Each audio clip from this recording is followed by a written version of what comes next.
The following is a Comfortably Zoned Radio Network production.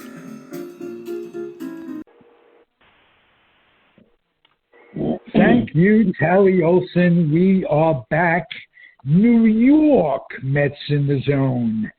I'm Ralph Tyko, and the three hosts of the show are all here. Robert Cole, how are you? Doing good, thanks, Ralph. Good, you're in good voice. And the Rose Brothers. Start with Bernie. Doing well. Nice to be with you guys again. Nice to be with you guys. We're missing baseball. I'll tell you what. Jonesing it every day. Marty Rose. You started the Mets show with me way back. Yeah. 6-7 years ago, at least. It's been a while. It's been a while, and thank God it has. Let's put it that way. Yeah. Longevity is our goal in every way. Yep. Let's talk Mets. Start with you, Robert. Some impressions, some happiness, some regrets. What's in your mind? Well, both happiness and regrets. I mean, we're sorry to see Jacob deGrom go. However, I think you guys remember I said this when we talked about it many weeks ago. I didn't think he was coming back. I never got that feeling, and he didn't. And, good luck to him. And obviously he's making the choice out of, for his family's sake. So, good luck. Yeah. And then and the Mets quickly, turn right around and sign Verlander to take the place of deGrom. And so, that's pretty much a wash, in my opinion. Well, let me ask Bernie Rose this about Verlander. Were you happy from a Mets standpoint that they signed him? And what do you think? You had him as with the Dodgers. Well, and if he pitches like he pitched last year, he'll be great for the Mets. Yeah. But I have to wonder about having two guys pushing 40 as your 1-2 guys. That could backfire. Yeah, absolutely. I have a feeling about I like them both from a competitive standpoint. They seem to leave it all out there. Now, yes. And as a fan, you gotta love that. Robert, I didn't mean to cut you off. No, that's fine. And now we're sort of waiting. They also signed Quintana, which was a good signing.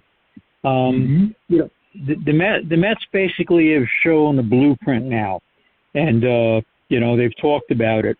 What they want to do is build through the farm system, not get rid of the young players, and when they have a hole and a need, they'll go out and spend money on a free agent on a short-term contract. And, that's what they've been showing right now. deGrom was offered 5 years. They weren't going to go near that. Walker was offered 4 years. They would have brought Walker back on 2 or 3 years, but they weren't going to go 4 years. And, they have a game plan. They can spend money, but they do have a game plan, and that's kind of good to know. They want to spend it wisely, and by sticking to 2-year contracts, we could be assured, sadly enough, for the rest of our lives, that they'll be competitive every year. Correct. Good news and bad news. I hear that Marty Rose laugh in the background. The good news and the bad news. We're going to have a competitive team for the rest of our lives. Okay, enough morbidity. but it's hard not to be in this day and age. I'll tell you, we lose someone on literally someone from the arts, someone for baseball, someone basketball, whatever, every fucking day, literally. Yeah. And you wake up to that. I'm almost afraid to turn on the computer in the morning for the obvious reasons. But, be cheery. We're all alive. We're above ground. Let's cheer it up. How many people do you know on the internet and real life? Well, everything will be fine. It doesn't always turn out that way, that everything is fine. But be cheery, if you will, and it's nice to have a pleasant way to look at it. But sometimes it's very difficult. Let's put it that way. Anyway, Marty, yeah, go ahead. Let Mert talk. But I think Mert will agree that, the Quintana, like Robert said, was a good pickup. But where you really faltered the most in the postseason was you didn't hit. And then, of course, that last game that Scherzer pitched, that's why I'm saying, be careful with these old guys. Scherzer might have had a dead arm 2 years ago, with the Dodgers when they needed him to pitch that sixth game. But when the Mets needed him in that last game, he was not there. Well, maybe the Mets can learn from their mistakes. Very few people do. But pace them a little bit. Pace these guys over the course of the season. Maybe sign one extra starter. Maybe go to a that's why I think six-man rotation, possibly. Yeah, but you still have Carrasco, right, and you still have Bassett, right? And no. We may get Bassett back. We may get Bassett back, though. Oh, he's gone. Oh, I see. Well, and you needed to get Quintana, but the hitters are young enough that you got to give them another chance. You got to give them another chance. It's a good lineup. Yeah. Oh, no question about that. And you guys mentioned building from within. Guys coming up, Batty, or whatever his name is, Alvarez, Mauricio is going to center field and win a league. From what I understand, there may be something to that. Nemo is a possibility to be signed. Marty? Yeah, well, I think they should sign him, but it's another situation where how many years you're going to give the guy, and at what cost? Well, I don't mind giving a position player a little bit more years certainly than a pitcher.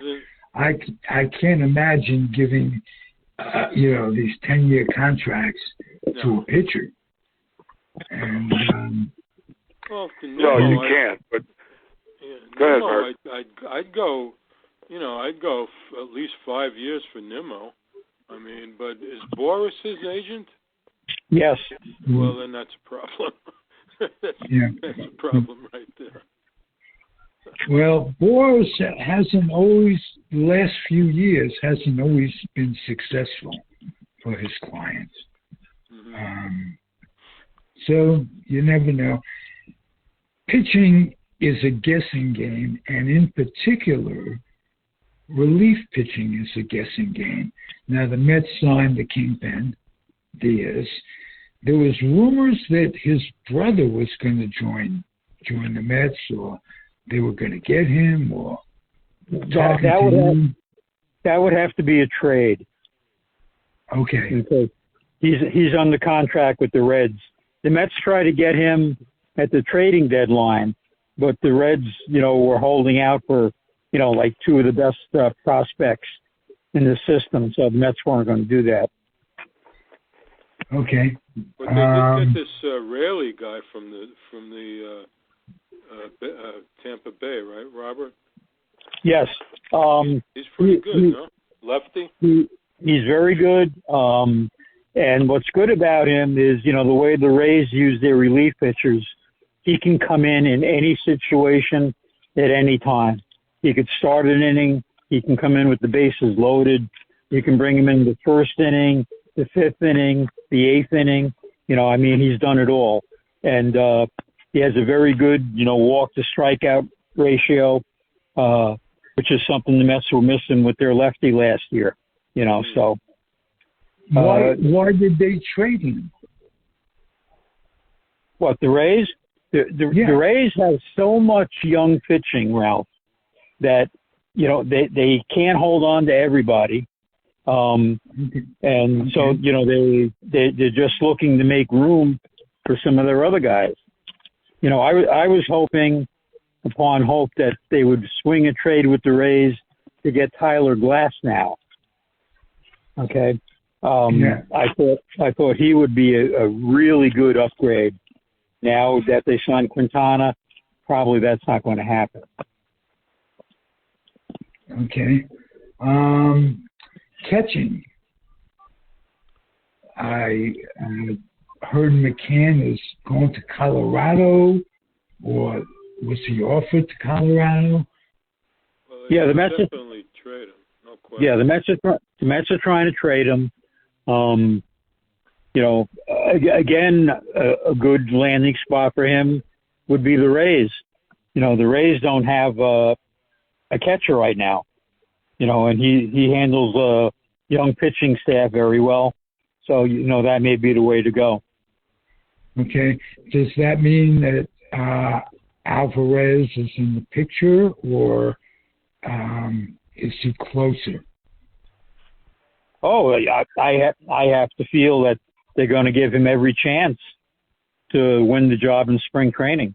I think that was why they brought him. I think that's why they brought him up near the end of the year.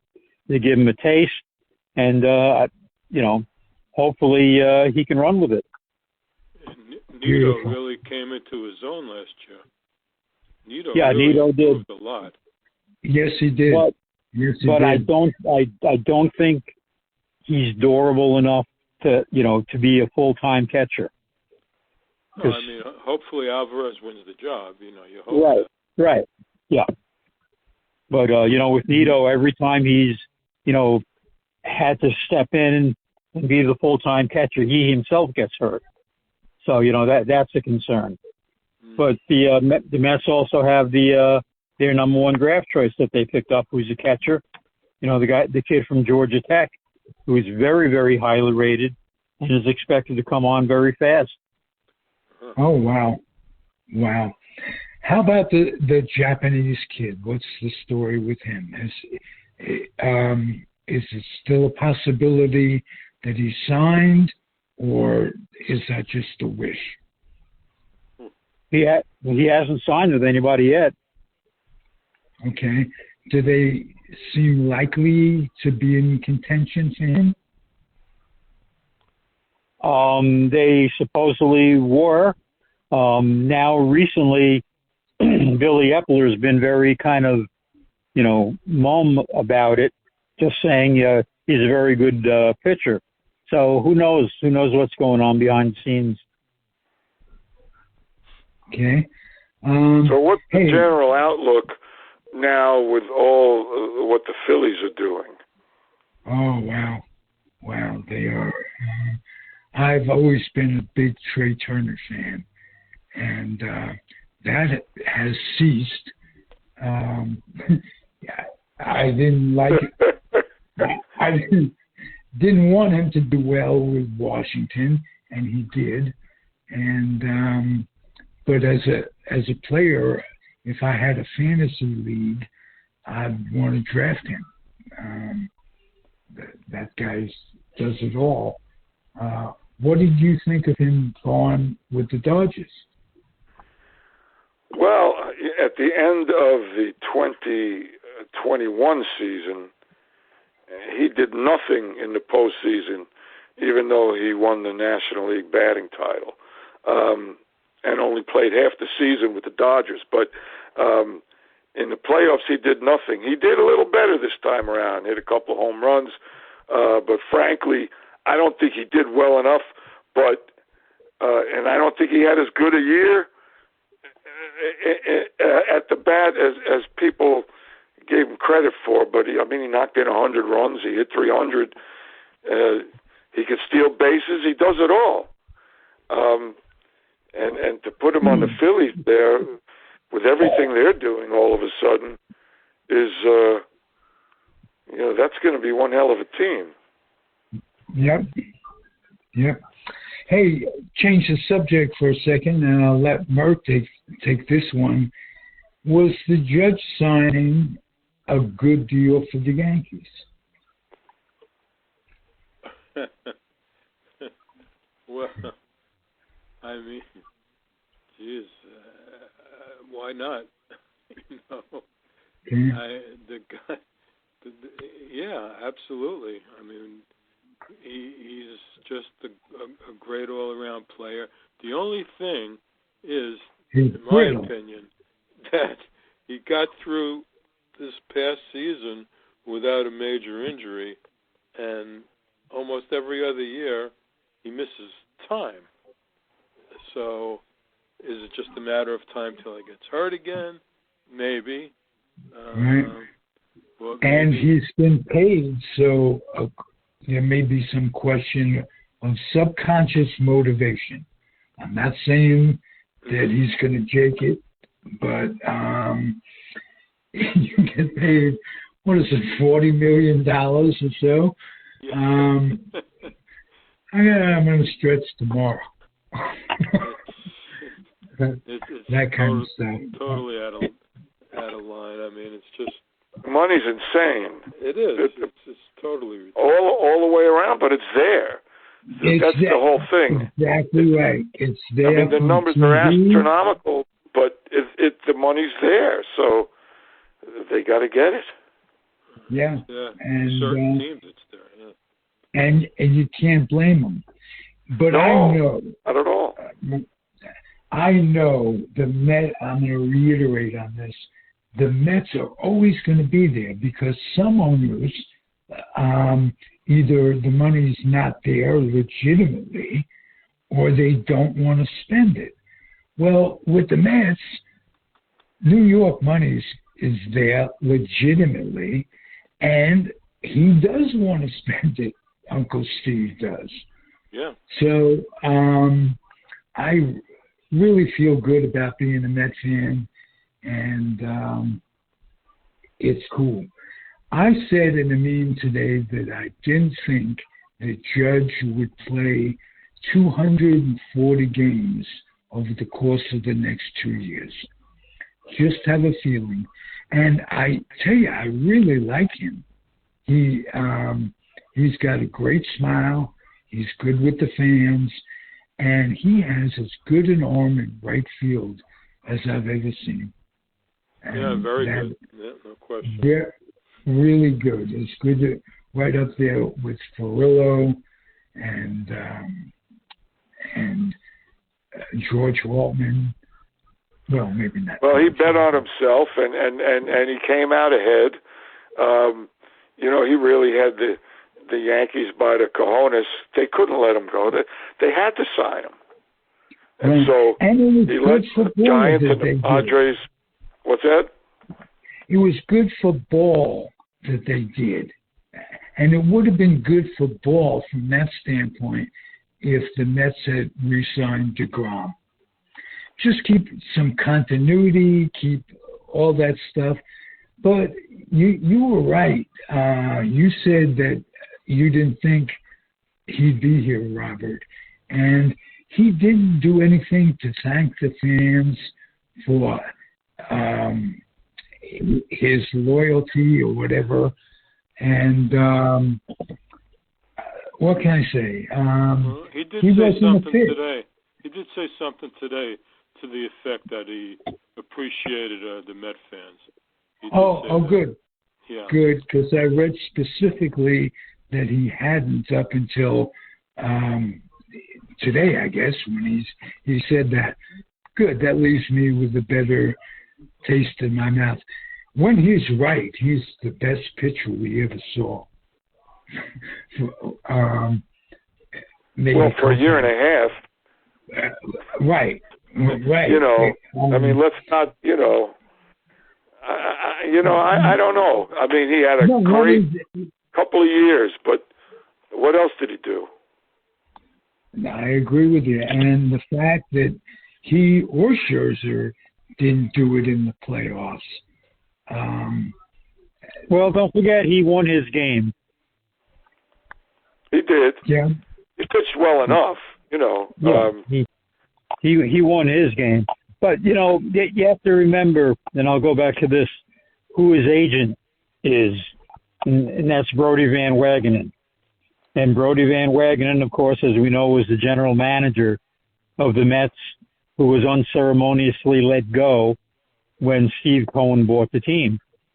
And from the moment that DeGrom announced that he was playing, that he was going to, take his option and not take it, I said he wasn't coming back. And I think Brodie Van Wagenen had a big part of that.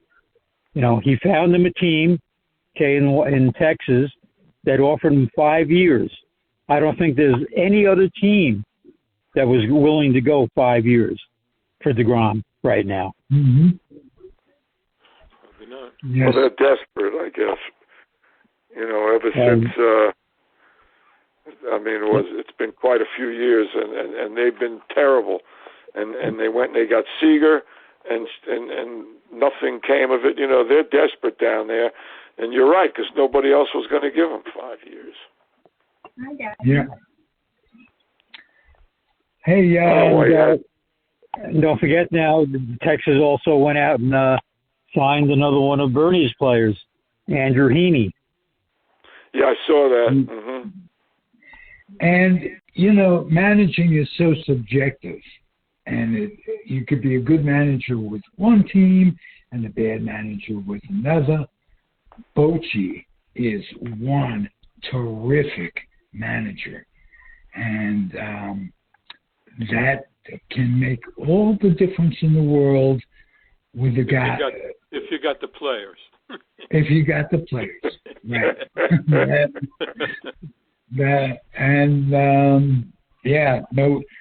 But he's got DeGrom, and that's it. He feels that's a tremendous start. I don't blame him.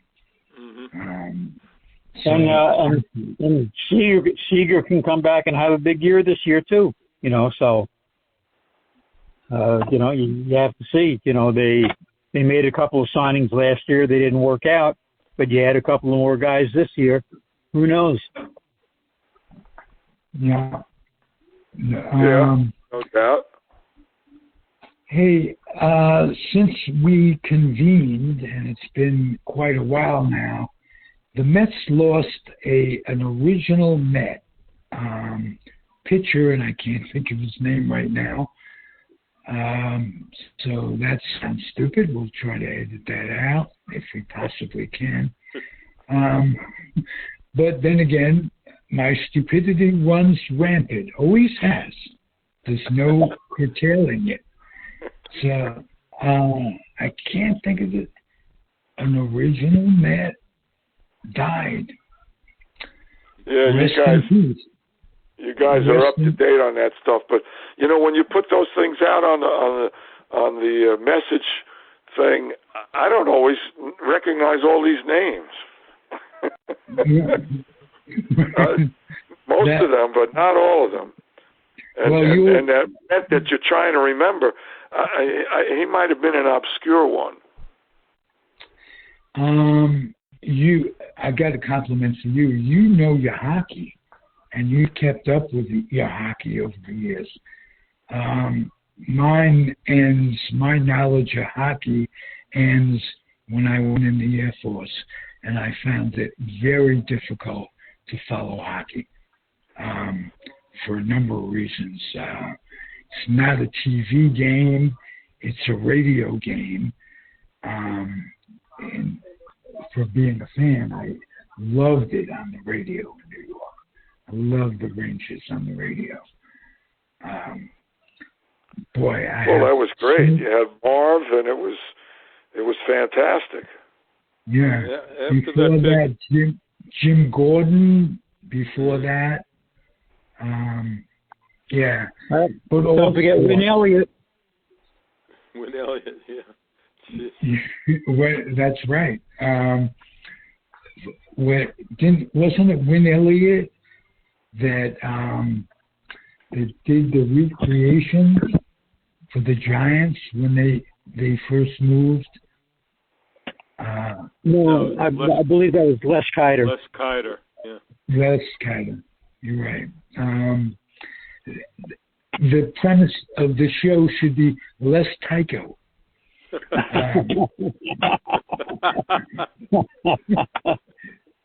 Yeah.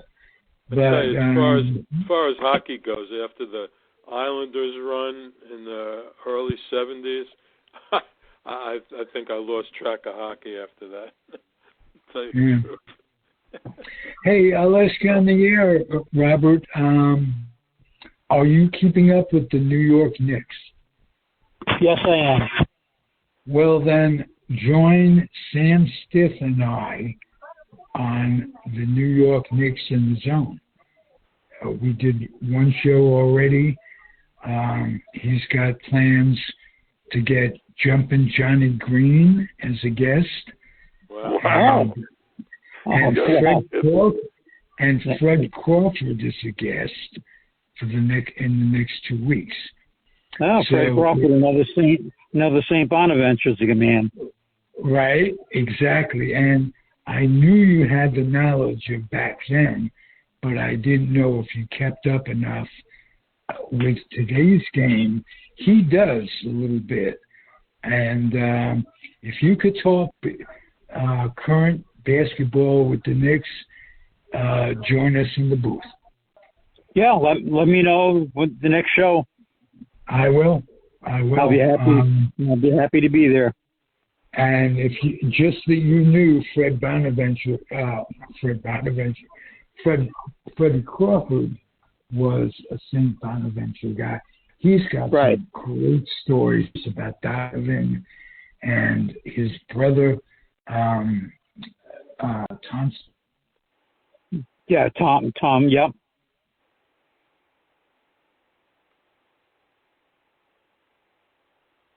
What happened? I don't know. Okay, that was my new voice message. Technology escapes me, and it always has. But I will edit this. Your good for nothing host will edit this, and I'm producing as I go. Sam Stiff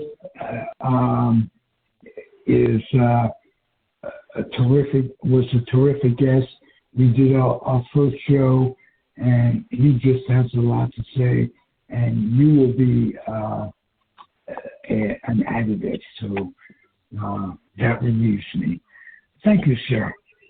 And I want to go around the horn. If there's anything you guys want to end with, start with Marty, and anything you want to say.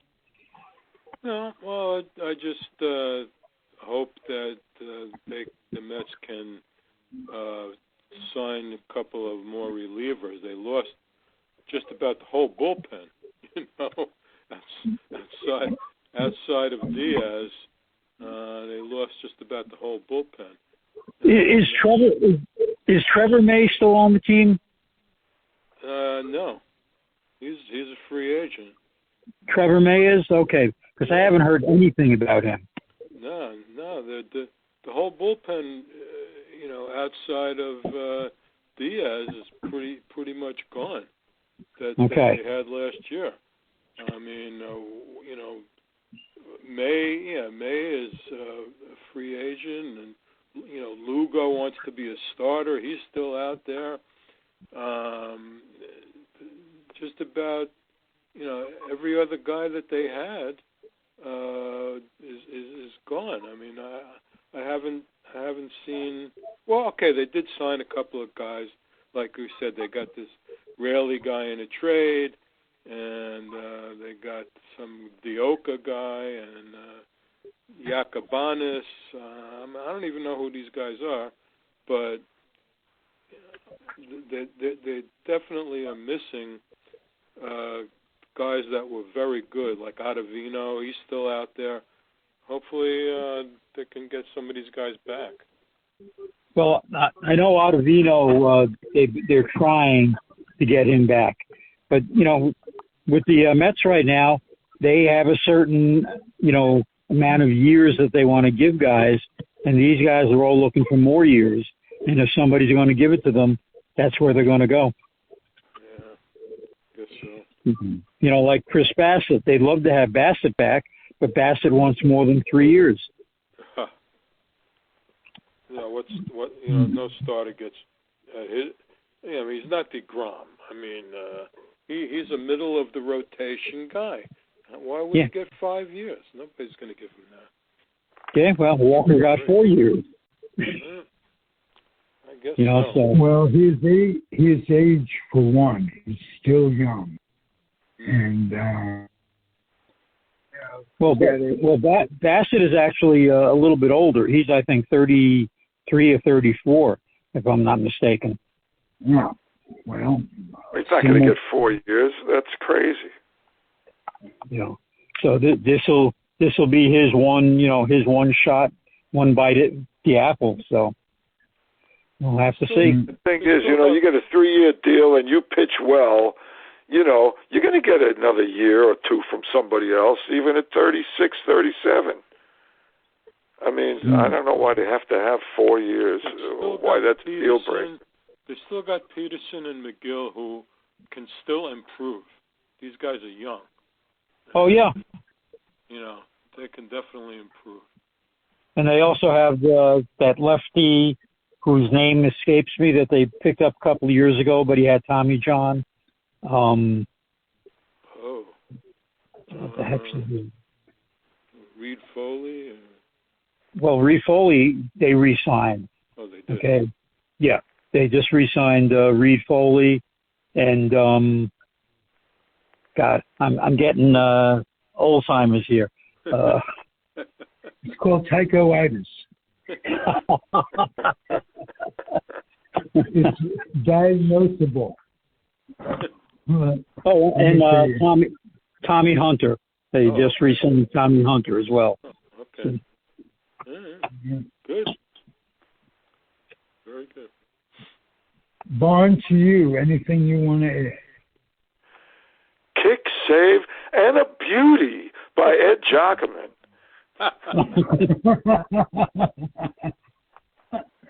That's beautiful. But as far as the Mets are concerned, they'll do what they got to. They'll fill in the bullpen. They'll be all right.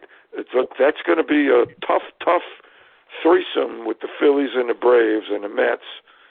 I don't know anybody else is going to be in it, but that's going to be rough. Yeah. And that's about it. That they'll fill in what they have to, but they'll still be good. They'll be competitive. Definitely. And isn't it nice to have McNeil in your hip pocket? This guy is so incredibly versatile that when your plans change, he can change from position to position and no weakness whatsoever. And that's nice. That's my closing. Robert Cole? Nope, I think I chimed in with my nickel's worth, so we're good. Okay, everybody's happy. That's the way I like to keep it. And it'll be a while, so stay healthy, guys, for the next one. And, all right. Zagat's all of you. Enjoy your football. You got the 49ers out there looking good. Yeah. We had the Raiders and then lost them and then got them back. and then lost them again. Rest in peace, Ray Guy, who was, I don't think there's a better punter before or since him. And he was not old. And he's the only punter in the Hall of Fame, right? Yeah. I think so. And he was the only one I think ever drafted. Right. Which is another amazing thing. Yeah. When we were kids, there was Yale Larry. I remember him on my from my football cards. He was Yale Larry. Yep. Yeah, he was about the best. And we could be the only four who said or thought about Yale Larry in the last 5 years. Don't forget the Giants had Don Chandler, who was a great punter. That's right. Oh yeah. And a kicker too.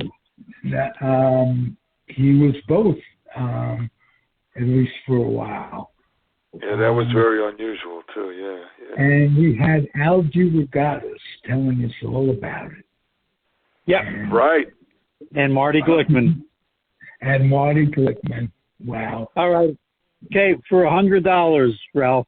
And who is the third guy in their booth? In that booth? Yeah, wow. the guy that used to do the commercials and stuff. Wow, that's a good one. You remember Chip Sapola? I do remember the name, but not that much. Yeah, not that much. Well, Marty Glickman. We talked about this. Marty Glickman doing the Newtown High School soccer championship game. That's right. With Mr. Dvorak and all those Israeli players. On Channel 11. And you look up, there's Marv Griffin. Marty Glickman, and that was pretty cool. Anyway, long time ago. Get your hip back, Marty. We'll do the Newtown Pace someday soon. There it is. How's that coming along? How's the rehab? Good. Very good. Doing good. Well. Yep. Good. All right, guys. Till next time. Thank you for listening. Comfortably Zoned Radio Network. I'm Ralph Tyko, the stars of the show, Robert Cole, and the Rose Brothers, Marty and Bernie. Be well, everybody. Thanks for listening again. Good night. And happy trails. Good night. Good night. Bye. The proceeding has been a Comfortably Zoned network production. You are advised to keep your dreams wet, your humor dry, your children and grandchildren out of military recruiting offices and off the laps of clerics who wear dresses. Thank you for listening, everyone. Happy trails.